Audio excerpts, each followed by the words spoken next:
VP nominees squared off last night, and we want to find out who the better running mate is and who did a better job and would do a better job keeping America safe. Let's listen. The terrorist threat has decreased in some ways because an Iranian nuclear weapons program has been stopped. The terrorist threat to United States troops has been decreased in some ways because there's not 175,000 in a dangerous part of the world. There's only 15,000. Let me tell you this. To beat terrorism, there's only one candidate who can do it, and it's Hillary Clinton. America is less safe today than it was the day that Barack Obama became president of the United States. It's absolutely inarguable. We've weakened America's place in the world. It's been a combination of factors, but mostly it's been a lack of leadership.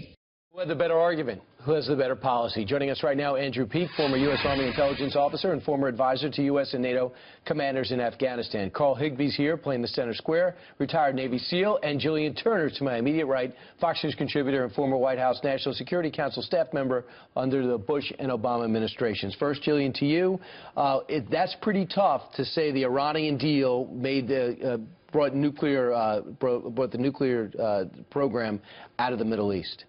Right, but this is what the current administration believes. So, you know, Kaine's going to be kind of lockstep with that. I thought he did a good job last night in terms of defending his candidate's record. Hillary Clinton is a lot more hawkish. We were talking in the break about this. But she never stands up and says these things. But he pointed out last night that she advocated for some really good policies early on that the administration rejected, like surging in Afghanistan, which she ultimately convinced President Obama to do, invading the Abbottabad compound that ultimately resulted in bin Laden's death. She had nothing to do with that. That was her initiative. No, but she was one of the people that night in the Situation Room prodding President Obama to go for it. Let me just say, that surge was done during the campaign. He committed to the Afghanistan surge while he was campaigning. Well, said that's the good war, Iraq's the bad war. There was an ensuing fight about how many troops to send in, and she advocated for more every step of the way, and she deserves credit. Jillian, she has to stand up and say, this is where President Obama is wrong, here's where I'm right. And but she's afraid of losing the Obama coalition. When he had when he advocated for the Iran deal and said that was a good thing, is that risky?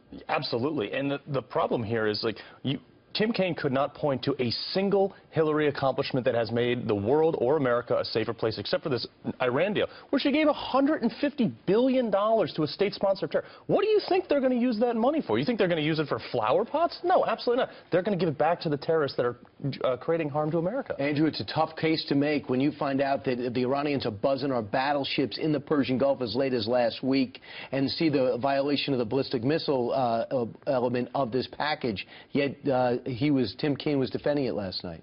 Right, because the unresolved tension in the Iran deal was always that if you take all the sanctions off Iran without resolving its territorial ambitions, you're going to wind up with an Iran that dominates the Middle East, because there's no pressure on it now. It's naturally the regional hegemon. So that's a problem in the deal that the administration has kind of skated over, but now is really coming back to bite them because of these incidents like them buzzing our ships. The other name that came out real quick, Vladimir Putin. Let's talk about that, because Vladimir Putin, we are now no longer speaking to them, and we know that they've landed into Syria without our permission, and they're going very aggressive without our dealings and without even checking with us now, so we decided to give them the cold shoulder. That's also a tough guy to go after if you're Hillary Clinton.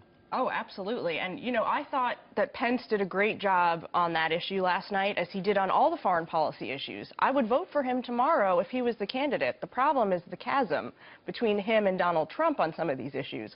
Again, Donald Trump has been out front praising Vladimir Putin. Pence was walking that back last night, which needs to happen. So I think that on that issue, on a whole host of other issues, Iraq, Syria, he's way out front of Donald Trump. Look, I mean, Hillary Clinton has all the time in the world in the past few years to deal with Vladimir Putin, deal with the Russian reset, and she failed. She systemically failed. And Andrew? There was rising tension with Russia since the Bush administration. The Obama administration with Hillary Clinton came into office promising to make better relations and reset the relationship, and they failed. Yep. Guys, thanks so much. Thanks so much.